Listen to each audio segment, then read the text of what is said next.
introduce myself. I'm Ilse Pacet. I'm a mindset coach and one of the growth experts for the Agency Collective. I was previously a four-time CMO, and that naturally led into me working with agencies. So I work mostly with agencies, and I help the owners and the leaders achieve those really important goals, the things that they desired the most, especially when they have been stuck for a while. And I created an uncommon results method based on mindset and all the practical stuff that helps people get and achieve important goals. And today, I'm going to be talking to you guys. So I know that this session was called How to Get Clients Even When Nothing is Working. So we changed it a little tiny bit because the Agency Collective has done such a great job at having a lot of tactics that you guys can use to get new clients. So what I'm going to teach you today is going to be from a mindset side, and it can also be applied to getting new clients, okay? So don't worry, you're still going to get that part in the stuff that I'm presenting today. So we will have a Q&A, so start thinking about your questions. I don't know if somebody's managing the chat, but start putting down your questions there as well. And to start, I want you to start writing down either on the chat or for yourself, what is the one thing that you want the most right now? There's always that one thing that we want to achieve over anything else. It could be like, I want to grow my agency, or it could be, I want to grow my team, or it could be, I want to create a new product, whatever it is that's been on the top of your mind and something that you've been stuck on for a while. And then we can have it as an example as we're working through things. Amazing. So that's the agenda. So today I'm going to be talking to you about what mindset is and why it actually matters. And then I'm going to give you the 5 principles for uncommon results. So the 5 things that I have seen that underpin people who are getting better results than everybody else. We're going to have a Q&A, so you will have an opportunity to ask questions. I'm going to give you some homework for your accountability session. So there'll be some homework. And then at the end, I'm going to make an invitation. So if you find value in everything that I teach you right now, I'm going to tell you some other ways that you can connect with me. Everybody on board, give me thumbs up. Everybody awake? Yeah? Okay. Amazing. So what is mindset? All these things that people are talking about. So my principle number 1 is that mindset matters. And I really love this quote because I think it summarizes what mindset is. Whether you think you can or can't, you're right. So mindset, in my definition, is this set of beliefs, thoughts, and perspectives that you have about yourself, other people, and the world that are guiding everything that you're doing. So your mindset is basically your programming, the program that your brain is running, and it's set up like a thermostat. So we all have different mindsets because we all have different experiences, have had different experiences, and have different beliefs about the world. So some people have a very positive mindset naturally. They're very optimistic. They think everything is going to work out. They have a growth mindset because they think they can actually get better results if they put in more effort or that type of thing. And then there's other people who are naturally more pessimistic, or maybe they're thinking that the world is out to get them, or that the economy is really bad, or that they're not going to be able to grow their business, or that business is hard. So they have all these perspectives that are driving what they're doing. And let me tell you why I think this matters and why I do what I do. When I started my business, I'm a very ambitious and smart person. So I made CMO 4 times. I grew 2 brands to 9-figure exits. So I was doing really, really well in corporate. And when I decided to start my business, I was like, good, easy peasy. I'm going to go over and I'm going to start my business and I'm going to replace my 6-figure salary and everything's going to be okay. Everything's going to be great. First 2 years of my business, I made like, I don't know, 25,000 pounds or something like that. It was crazy. And I was on calls all day. I kid you not.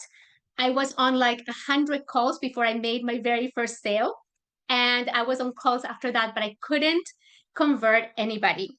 I was trying everything practical that I could apply. And, I was a CMO, so I knew everything about sales and marketing, right? So I knew how to apply it. So my niching and all those things that we all know about, nothing was working. What finally worked for me was actually the mindset piece. And that's why I teach this, because once I started really understanding how my brain works and what my brain is set up as right now, then I started getting better results for the things that I was doing. So I didn't radically change the practical stuff that I was doing, but I changed what's between here and here. And within maybe a few weeks, everything unlocked for me. So I got more momentum, I got more clients, people started understanding what I do offer, started seeing value in the stuff that I offer, and I started making more money in my business. And I have applied this to all areas of my life because your brain is driving everything, right? Your health is driving your relationships, is driving everything. So what I'm teaching you today can be applied to anything, but I'm going to teach you how to apply it to business. Because I was really surprised when I found out that that was the one change I needed to make. And what was the most surprising thing for me is, like I told you, I didn't change radically the actual. It's not like I tried a new strategy and all of a sudden this strategy worked. Is that I started doing things with a different energy and showing up differently and thinking differently about things. So my business just unlocked like that. So I got really fascinated. I went and did tons of research. Any book on mindset that you have ever read, I read it. I've done it. I've done all the trainings and everything because I'm really, really fascinated about how this works. So, first of all, my principle number one is mindset does matter. Now, does anybody know who this is? Can anybody say in the comments? I can't see the comments right now. No, this is gonna work really well, but oh, there we go. Roger Bannister, says Matt. Yes, actually, yes, you could just unmute yourselves. Yes. So this is Roger Bannister. So, and he's Sir Roger Bannister. In 19, actually, well, I messed up my story, but before 1954, nobody thought that somebody could run a mile under 4 minutes. People thought that it was physically impossible. They thought the human heart would explode if anybody ran a mile under 4 minutes. They actually did experiments. They tried in every way they could, but they were not able to do it. So Roger Bannister was actually a student. He was a medical student in London. He was just a student and he was just training. He didn't have any professional staff around him. So he didn't have any trainers, he didn't have any dietitians, physiotherapists, like he didn't have any of that. And he actually got a lot of bad press for that. Like people were telling him to go get a real like training team and things like that. There's actually a really fascinating book about this. He did it anyway. So he just trained, he did his own thing. And actually in 1954, he broke the record by like 0.4 milliseconds. So that's a very, very small amount of time. But that's not what's interesting about this story. What is interesting about this story is that 46 days later, John Landy from Australia broke the record again. And I think he broke Roger Bannister's record. So that was very interesting. But what's more interesting, if you didn't know this, in 1955, there were three runners who broke the record in the same race. So what I find fascinating about this story is that it wasn't human physiology that all of a sudden changed. Human beings didn't become enhanced. These people were not taking drugs, like, no modern doping or anything like that. But these people had a belief that something could be done, and that was enough to drive them to take the actions to do it. So that leads me into principle number two, which is that a strong belief is absolutely everything. Okay. And let me tell you a little story about this. This is my client, Ice Blue Sky. They're a B2B marketing agency. I've been working with them for almost 2 years now. And the first day I walked into their office, and this is why I'm telling this story, because the first day I walked into their office, I remember I said, okay, so guys, so what is your revenue goal? Like, what do you want to do this year? Right. And they're like, oh, we want to do this number, but the economy is so bad. And this was like 2 years ago, I think.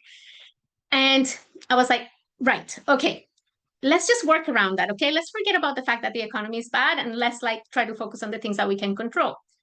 And since then, they've won multiple awards. So Agency of the Year, they just got voted the 15th best place to work, like 15th best agency to work in the UK. And over the last 2 weeks, they signed in 3 new clients. So I know that we think, and this is why I say that I believe is everything, because I hear this a lot when I go into rooms where there's lots of agency people, agency owners or leaders. They're saying the economy is so bad and there's AI and we're all suffering. And there's like a bit of the doom and gloom thing, which I understand because if we watch the news, that's what they want us to think, right? But what I can assure you and what I focus on is that there is an agency in your niche right now who's succeeding and who's making a ton of money. Another example is I was talking to an events company and they were saying, oh, we're doing so bad. Events are so hard right now. We don't know what to do. We might need to like pivot our business. I meet this guy at a symposium I was speaking at last week. They run an events company. They're making 35 million pounds a year. It's just like, it's amazing. And that always blows my mind because there is somebody out there who, in spite of the economy and all of this stuff that's going on, it's successful and is being widely successful because it's not about what's happening outside that you can't control. Why would you focus on that? That's what I always tell people. Why would you focus on that if you can't do anything about it? But if you can take advantage of what's going on, if you can take advantage of your strengths and you can take advantage of the opportunities that that chaos creates, then that's amazing because you can create better results. So a belief is everything. And it doesn't mean that, and I'm sorry, I'm just checking the time to make sure I don't go over. It's not about every day you wake up and you're like, I'm going to succeed and I'm going to make 35 million pounds. Like, it's not about that. It's about being consistent in believing in yourself and your ability to create the results that you want. And when you waver, because you will, there'll be something that happened. You will have a bad day, you'll be stressed, you will lose a client, and something will happen. Your job that day is to believe again that you can do it. It's to remind yourself that you're powerful, to remind yourself of the stuff you've done in the past, to remind yourself that other people are doing it, because that's going to drive your actions. So instead of you going into doom and gloom, or me going into doom and gloom, because I had those days, right?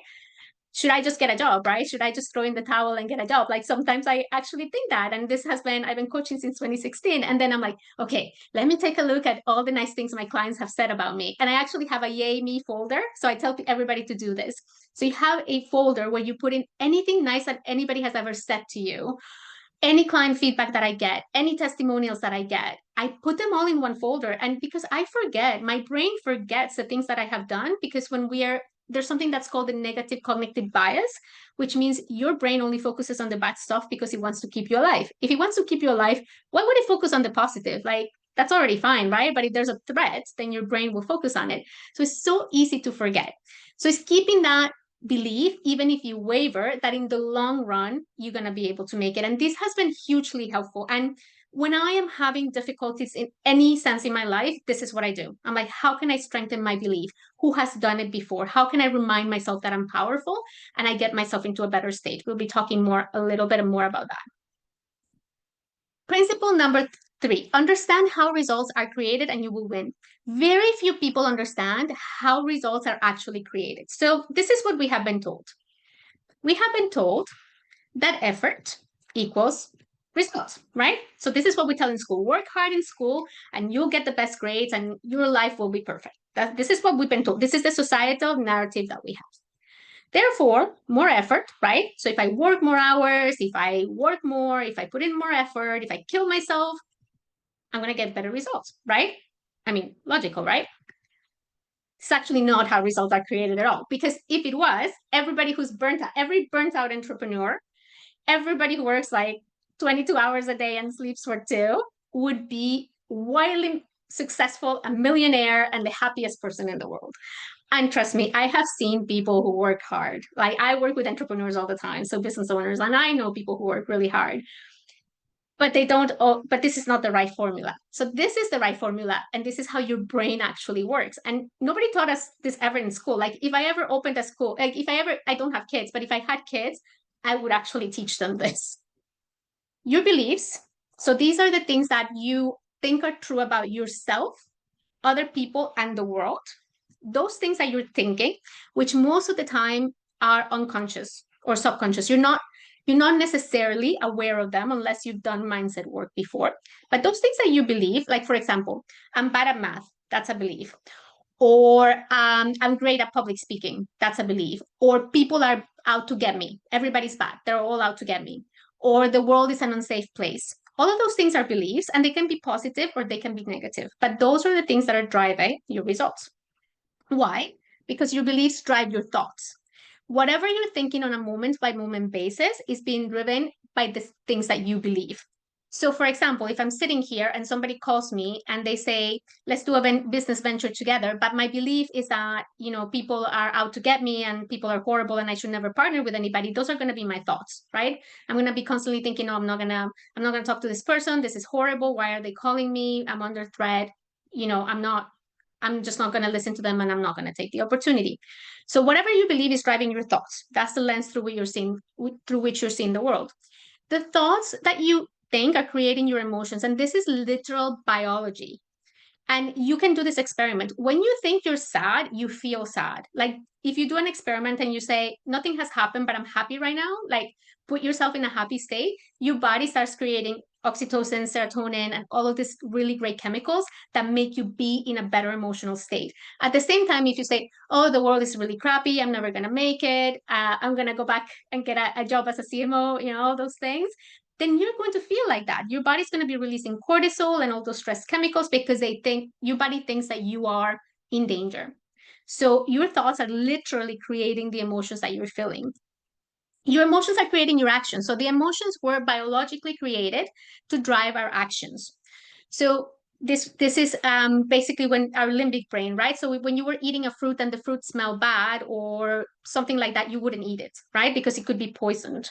So our emotions are designed, or fear, right? You see a lion. It's a better example. You see a lion and you're like, well, I'm going to feel fear because I'm going to run. I can't stay here waiting for this lion to eat me, right? So your emotions are meant to drive you somewhere where you can be safe. So remember, your brain is wired to keep you safe. It's not wired to get you amazing business results or to keep you happy. It's only to keep you safe.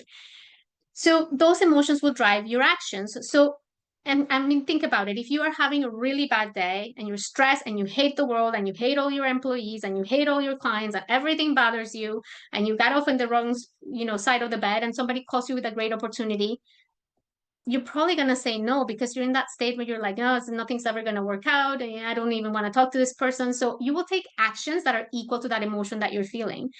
And your actions are going to create your results. And this is actually how results are created. Your beliefs are directly related to the results that you create in the world because every action that I take, that creates my results as a whole.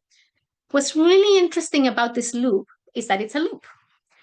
Your results create or reinforce your beliefs. So let's say your original belief was like, people are bad, right? People are horrible. They're always out to get me. Okay. So you're thinking all these thoughts, right? Like my business partner screwed me over 20 years ago. People are really bad. They're always taking advantage of each other. My dad always said not to trust anybody, that type of thing.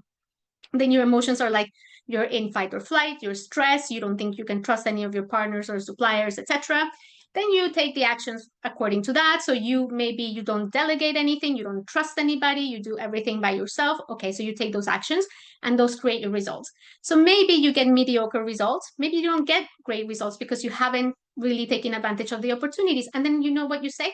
Oh, you know what? I was right. The world is a crappy place and look at how bad my business is doing. So that reinforces your belief. And this becomes a loop. What's interesting is that people try to change this through actions, right? So now they're like, oh, let's change my habits. If I change my habits, then, and I'm sorry, I'm just looking at the time. Yes. So if I change my actions, right, my habits, atomic habits and whatever, then I'm going to change my results, right? Yes, you can, but that takes a long, long time. How many of us have said, mine is I'm going to stop snacking at night. I still haven't done it. I still haven't done the mindset work around it, but January 31st, I'm going to work out every single day. That takes time. It is possible, but it takes time because you need to rewire your brain at the thought level to be able to do that. So a lot of people don't reach their goals that way. And then other people go into thoughts, right? So this is your manifesting 101.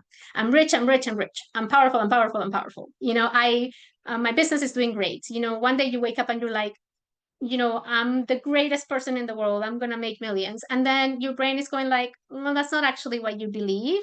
So this thought is not actually going to go in because I don't believe what you're saying right now. This is what your brain does. So if you try to change your life through your thoughts, it's good to be aware of them, but you're not going to get radical results. So if this is the way that results are created, then what do we need to do if we want to get uncommon results? So we're going to go the other way. So your beliefs, right? Your actions create your beliefs. And no, your beliefs create your actions and your actions create your results, right? That's what we were just talking about. So your beliefs create your thoughts create your actions, and your actions create your results. But guess what? Guess what actually creates your beliefs? And this is my secret sauce. This is what, like, if you haven't been listening to anything I say today, please listen to this one thing because it'll change your life. It changed mine. Your identity. Your identity is the idea that you have about who you are right now in this world. So it could be my identity is I'm a good father, my identity is I'm an entrepreneur, my identity is I'm a good person, my identity, and you have all sorts of things within your identity. Your identity could be I'm bad at math. Because a lot of people have been told that they're bad at math. They're actually not bad at math. They just had some teacher that was very unconscious in the past and told them they were bad at math, but that has become part of their identity. The fastest way to get your results is to shift your identity. So you start from what I call the version 2.0. And let me tell you this story really quickly, how this came about, because I do have time. So there's a book that's called Psychocybernetics. It was written by a plastic surgeon. There was a plastic surgeon, I believe he was in the 60s, who was treating patients and doing plastic surgery, right? So somebody would go in and say, fix my nose, please, and he would fix their nose. And then he noticed that there was a percentage of patients that would come back and say, you didn't fix my nose. I'm still ugly, or I feel ugly. But he's like, no, I did fix your nose. You look very different. Here's the before and after picture, right? And what he actually discovered is that those people didn't see the changes because they hadn't upgraded psychologically their identity to be the new beautiful person, or the new person with the new nose, or the new person without the scar. They hadn't done that work mentally, naturally, to be able to achieve that. So he wrote that book. It's called Psychocybernetics. I know it's a really weird name, but that was where this whole thing has come from. But he actually moved on to be a mental health professional. So he is a psychologist because he wanted to help patients change their identity from the outside. And then he started realizing that people, when they actually upgraded that part, all of the outside stuff and their perceptions were matching who they were. So if you want to get the best results, change your identity, the way you think about yourself, what you believe about yourself, what you believe about other people. And there's going to be a gap between the person you want to be to have this result that you want to achieve and the person you are right now. There'll be things that you will take with you. So if you are like very resilient, you'll take that with you. But if you are a control freak like me, for example, I couldn't take that new identity to be from my old job to my new job. From my CMO days to being an entrepreneur, I couldn't take that with me, because you can't be an entrepreneur and be a control freak, or you can't be an entrepreneur and be completely risk averse, right? So you need to, so I upgraded myself to become that person that is now effective as an entrepreneur. So if you want to change your results, change your identity. And principle number 4. So if you upgrade your identity, you will accelerate your results. And I'm going to give you an example about a client of mine. This is Harry. So his story is on my YouTube if you want to watch it. So I have permission to share it. So Harry is a person who I've known for a long, long, long time before he became my client. And Harry had always told me about this dream that he had. And he was always talking about this. I remember this, but I was working with him in my corporate days, and he would say, I want to build a building in Woodstock. I forgot what in Coventry. So I think he's in a university around Coventry, and he's like, I want to build a building, and it's going to be a building where all entrepreneurs can come and live and collaborate together. And it's going to be this brand new thing. And I'm going to run a bar, and I'm going to serve them in the bar, and we're going to share ideas. So he was really excited about this. So years go by, and then we have a coaching session, and I'm like, Harry, why haven't you done what happened to your building? What have you done with your building? It's been 6 years since we know each other, and I haven't anything. And he's like, oh, well, I really want to do it. Then we dug really deep, and we found that his current identity was way too afraid to ask for funding. So he had this idea that he had to do it alone. So if he wanted to create this building, he would have to somehow create, I think he needed £150,000 just to start off the building and the project and everything he was going to do. And he didn't want to go to investors to do that because that was too risky. So he upgraded his identity, and he said, oh, actually, I can borrow money while I can make this dream come true. And I can get rid of this fear that I have around being visible and that people know what my dream is in case I don't make it. The next day he posted this on LinkedIn, like, kid you not, posted this on LinkedIn.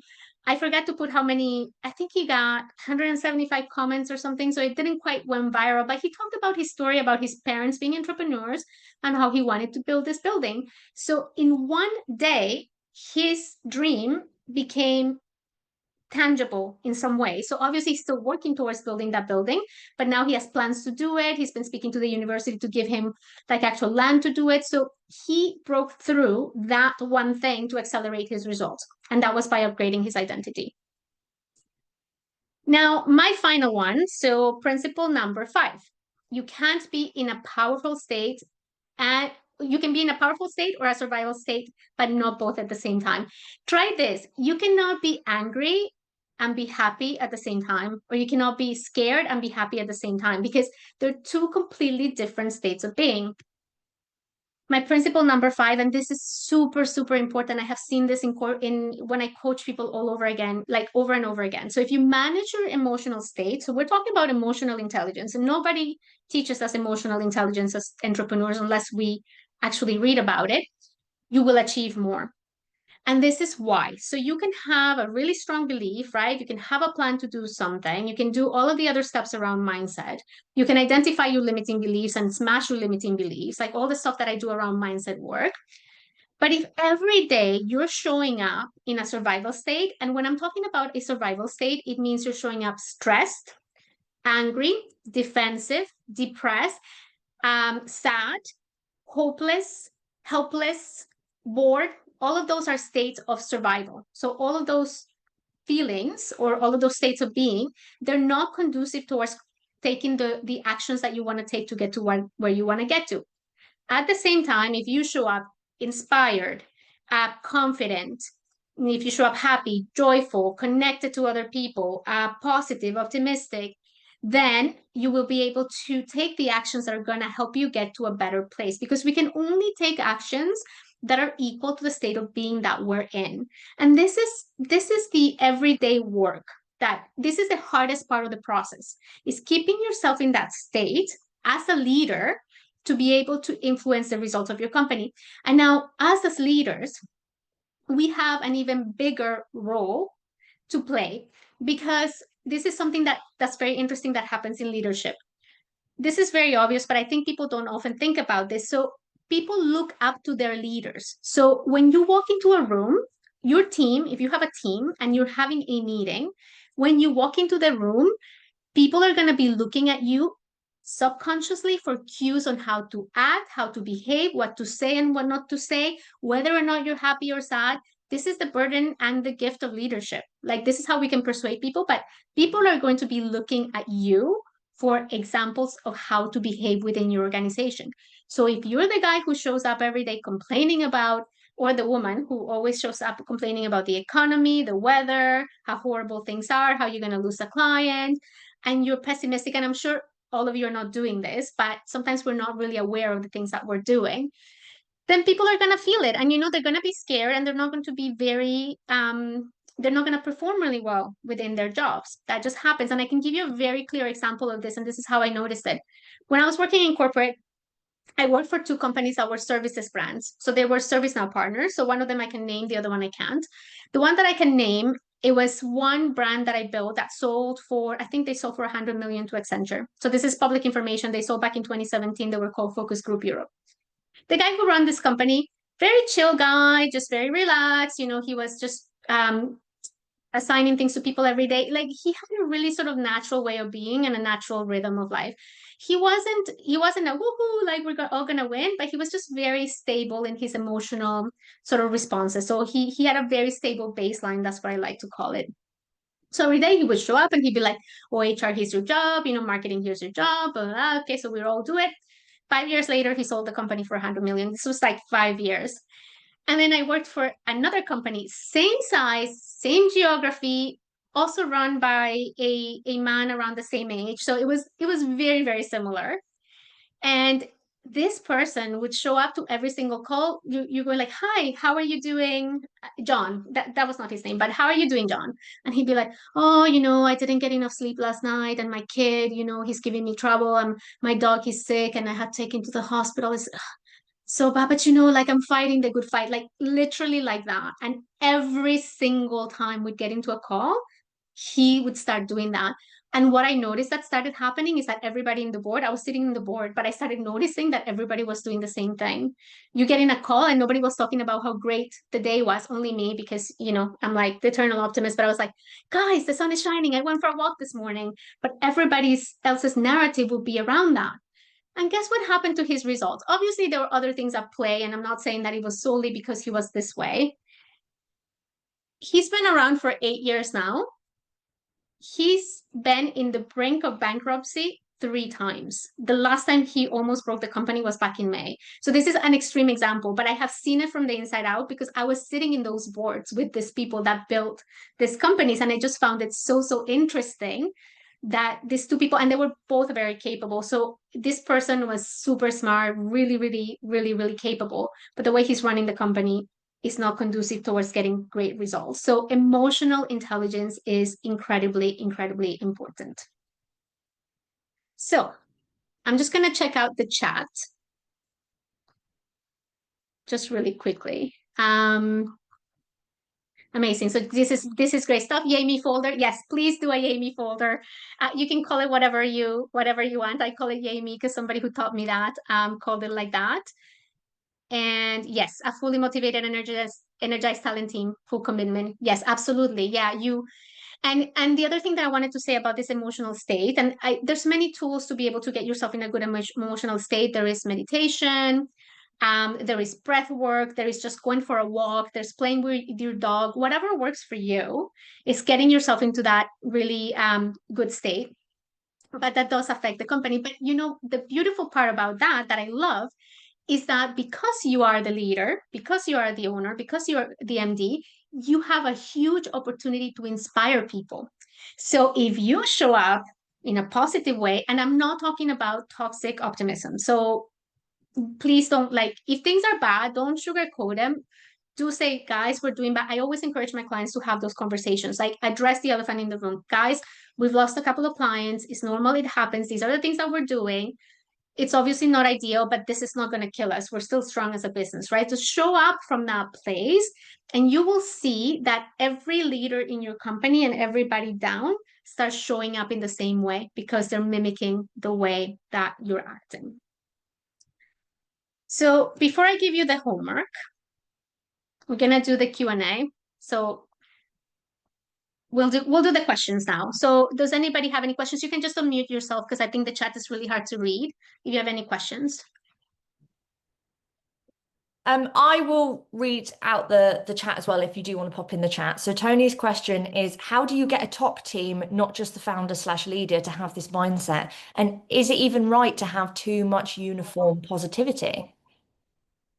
Yes. So, and I'm talking about positivity and as in optimism, not toxic positivity, right? So there's a big difference about that. So you can have a culture where people are optimistic, but you don't want to have a culture where people are ignoring problems. So just because you're optimistic, optimism means I know things are going to turn out well no matter what. That's my definition. But it doesn't mean that you have to be woo woo, we don't have these problems. I absolutely do not advocate for that. Those need to be discussed. They need to be discussed in a conscious, good way that leads to good outcomes. So yes, it is good to have optimism, but not everybody needs to be uniform and the same. You still need to have variety within your organization. And then the other thing is, how do you trickle this down into other areas of your organization? So I do this two ways. The way I do it specifically, so I will usually work with the board, sort of the owners and then the leaders, right? I will get them all aligned, and they're the ones who are building the culture. But one thing that you can do with your teams is do activities for them to then get aligned into this mindset. So one of the things that I do is the Enneagram. I work with the Enneagram personality typing system. It's just one that I have found that really creates a lot of cooperation. So I do that at every single level. So I don't always coach every single person in the company, but you need to bring those initiatives that you're using for yourself down into your leaders and then down into your employees as well, so that they can apply them within their teams. So it doesn't mean that they all need to get coaching, but you can have tools available for them. You can have a lunchtime hour where you're teaching them about mindset. You can share with them stories about, guys, like, this is how I do it. Vulnerability is also very important for leaders. So guys, this is how I do it. When I have a tough day, this is what I do. What would you guys do to have, what would you guys do, or what do you do if you have a tough day? So you can either do it through coaching by providing them tools to be able to do it, or by doing workshops as well. That works really well, where you kind of get everybody together aligned with the same initiatives. And then Dan has asked, are there any useful books about identity for entrepreneurs? Specifically for entrepreneurs, I have the book right here, actually. It's my Bible. So this one is really good. It's called Mindset. It was the first one, and it's by Carol S. Dweck. So this is what started the mindset movement. She's the one who coined the mindset term. She's a Stratford professor, or a Harvard professor. Well, she teaches at one of the Ivy Leagues. This one is really good because it teaches you how they apply mindset to companies like GE and other big companies to get their bottom line up. So this one would be a great one to read. I don't have one specifically for entrepreneurs. I haven't come across one, but psychocybernetics is a very important one just to know how the mechanisms of that work and that can be applied to leadership. Maybe that's a book in my future. Maybe I should write that one. Any other questions? Yeah, feel free to take yourself off mute or pop them in the chat. One question from me is I can see the value of obviously the entrepreneur having this mindset. How do you get this to trickle down throughout the whole team? So I think it's a bit like how I explained it, like that this is the way you do it. So I I do use the Enneagram because I think it's really good to get people aligned on sort of values. So in that part, your values and your culture are really important as well, right? So your culture can actually drive all of those things for you. But very few entrepreneurs will actually build a culture consciously. So it has to be a conscious effort. What do I stand for as a company? What are my values? A lot of us, and I've fallen into this again. I live by my values. I don't have a team, so it's a little bit different for me. But I live by my values of integrity, of service, and of authenticity. Those things drive everything that I do. So living by your values is very important, but often entrepreneurs will forget that they have values and they'll be somewhere in a folder or like printed out in the office, but they don't often talk about them. So I encourage my clients to, during their huddles or their team meetings or whatever they have, to actually bring out the values and to live by the values and to say, this week we're going to do, I don't know, do good in the world. That's the value we're going to say. And we're going to reward people according to the value. So be optimistic or whatever you want to put as your value system, that will help you trickle that down. Because if your culture then is built around positivism, optimism, or anything you want to drive your culture around, what will happen is that new people will come in and there'll already be that structure. And it's like an invisible structure. That's how I often talk about it, that your culture is a living, breathing thing that is happening. And it's all the actions that people are taking. And if somebody new comes in and they're going to go counter culture, so let's say you in your company, everybody's kind and somebody screams, right away, that person's going to know, like, this is not okay here. So that's how you align them, because they will know this is not okay, because either somebody will tell them or they will notice that nobody ever screams in that company. If they're aware enough, then they will not do that as well. So building a strong culture is huge.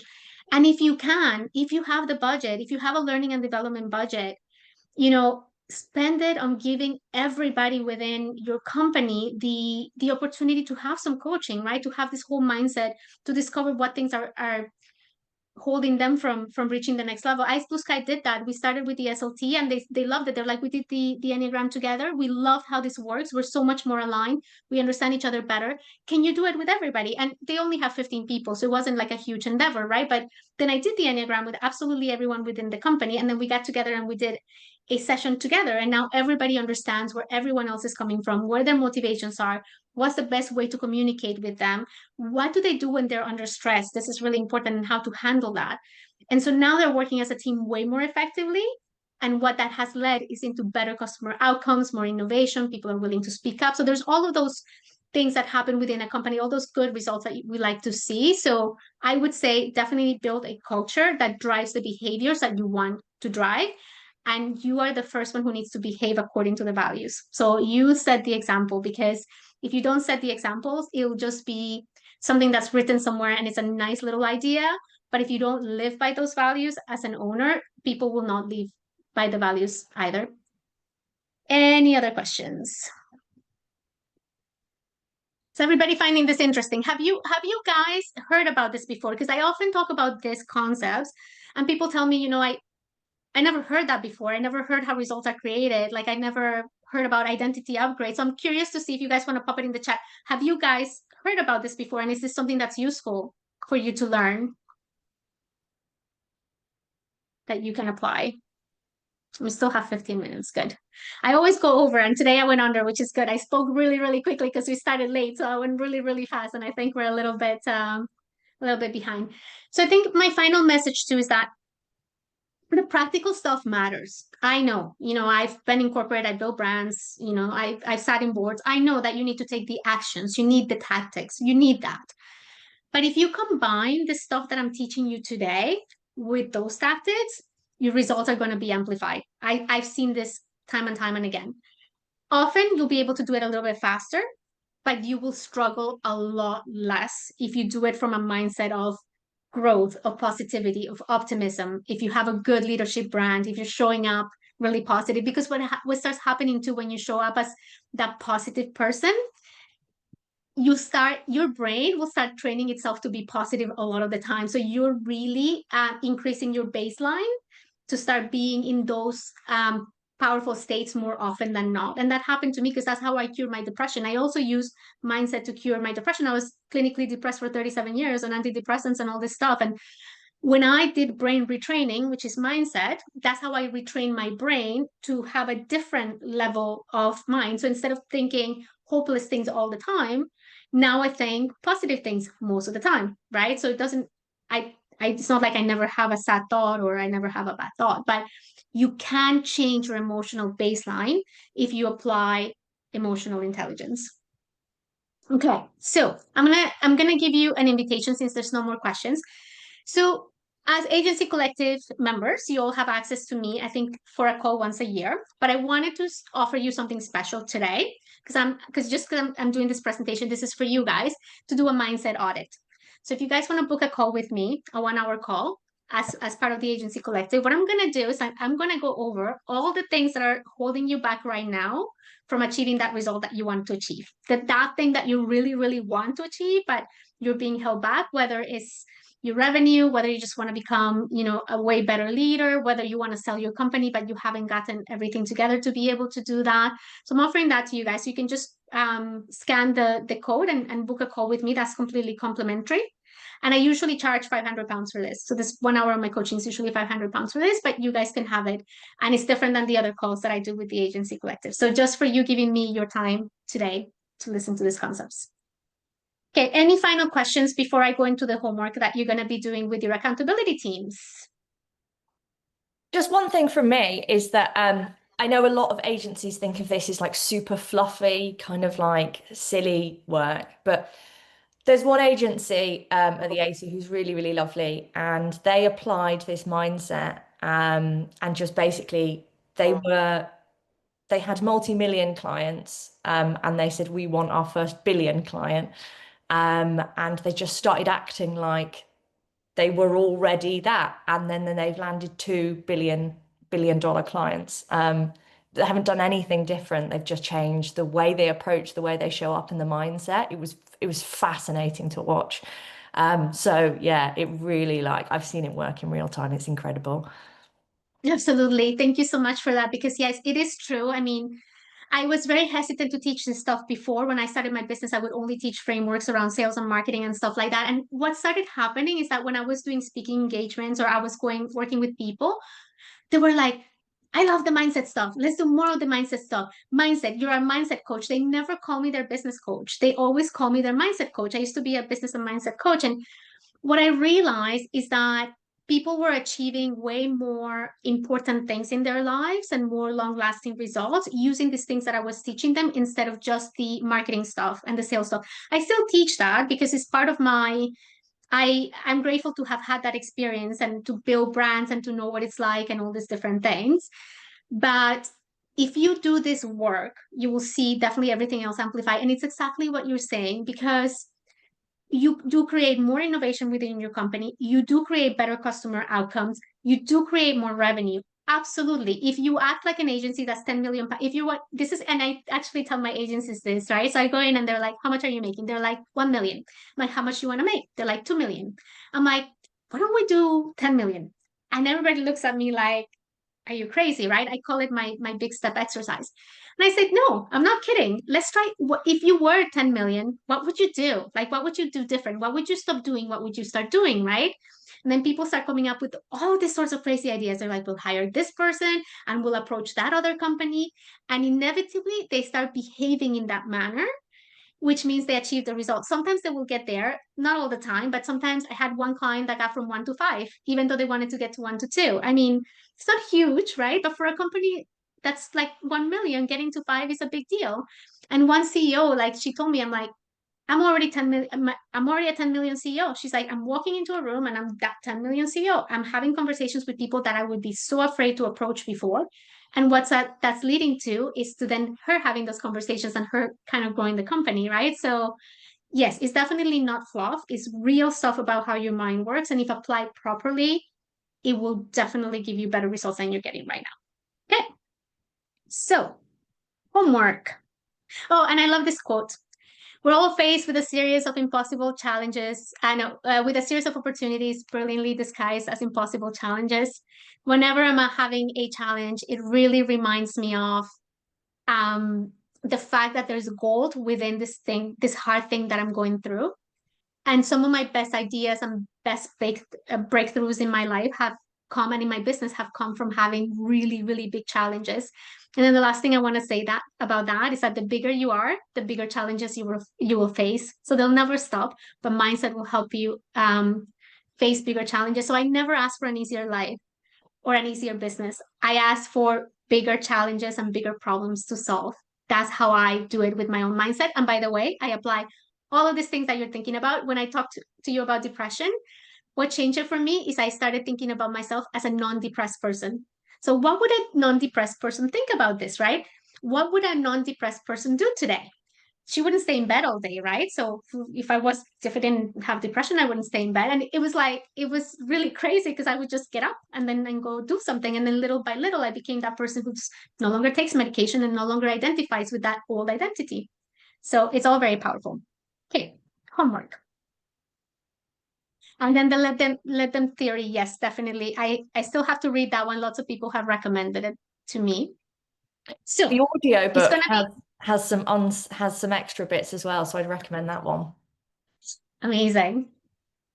So I want you to really be clear because this is where people go wrong. They're not clear in exactly what they want to achieve and why they want to achieve it. So a lot of people want more money, right? That's a common one. I want more money. Why is it that you want more money? What is it that you actually more money means to you? Is it 100 pounds more? Is it 1,000 pounds more? What is it? So get really, really clear on what is the business goal that will change everything.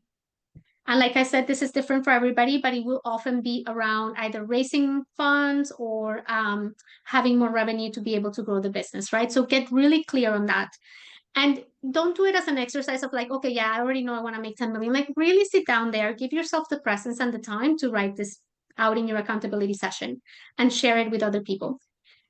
I want you to really think about what is holding you back from achieving this goal. This one is really important. And I'm going to be doing, that's what I do in the mindset audits as well. But what I want you to think about is why don't I have this thing yet? Why don't I have the revenue yet? Why don't I have the investment money yet? Why don't I have this yet? And then see everything that comes out, write it down, write everything down. Like, because I'm not smart enough, because I failed last year. You'll start seeing all of these patterns from your actions because rich people are mean, because rich people are not nice.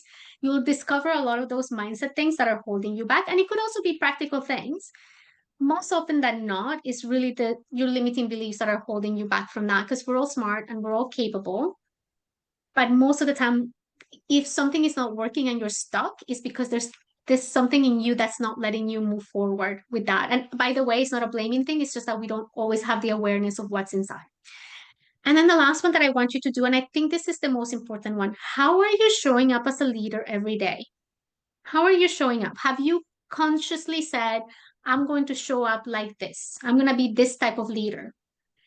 And is that serving you? It might be. It might be that you're already showing up as the leader you would want to have and it's serving you. It might also be that maybe you're not right now. So in that case, how are you then going to show up? So I guess, Rosie, you can take these questions then to the accountability session as well for everybody. And I think we are 5 minutes before. So anything last minute that anybody wants to ask or comment, and then we can close off.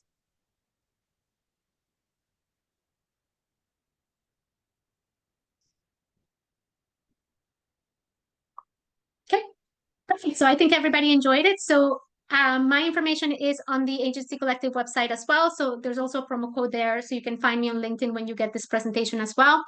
Feel free to ask me any questions that you want. I'm always hanging out on LinkedIn. And it was a real pleasure to hang out with you guys this morning. Have a good day. Fantastic. And this recording will be up in probably 48 hours if anyone wants to watch it back.